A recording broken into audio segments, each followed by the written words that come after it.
don't participate in your own oppression. Unfortunately, our government are a bunch of ignorant, backwards clowns.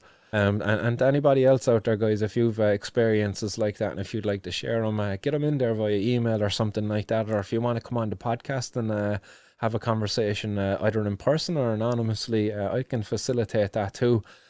So do get in touch, guys, and thanks very much.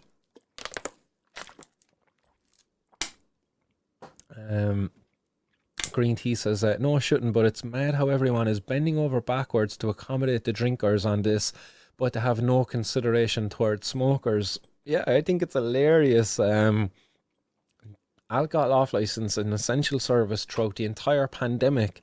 And meanwhile, you know, the work of the Gardaí also essential in cracking down on the people who are using cannabis, going out and raiding people's homes who are just merely growing 2 or 3 cannabis plants.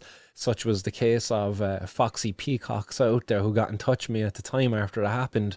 That was a woman maybe in her 30s, and she got raided, and the cops found 2 tiny little cannabis plants in her house. She was living alone. They raided her property late one evening. It was about 10 p.m. when they raided. They brought her to the Bridewell Garda station, and they held her there for a couple of hours, and then left her leave the Garda station at about 2 or 3 in the morning and to walk the streets of Cork alone. Horrible stuff, you know, that's all essential. But meanwhile, the production of alcohol, the sale of alcohol, all that stuff is still essential. Over in America, then, cannabis production is essential. You see Seth Rogen, when he tweeted on it there, we're being encouraged to stay at home. Well, what makes it easier to stay at home and watch Netflix? Weed.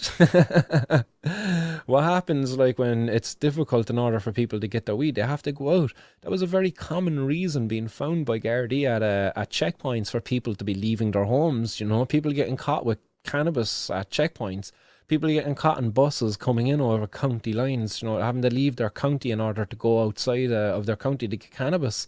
Sad, you know, people should have been afforded to be able to do it through a legal and regulated market, but unfortunately our government are a bunch of ignorant, backwards clowns, and hopefully that might change soon.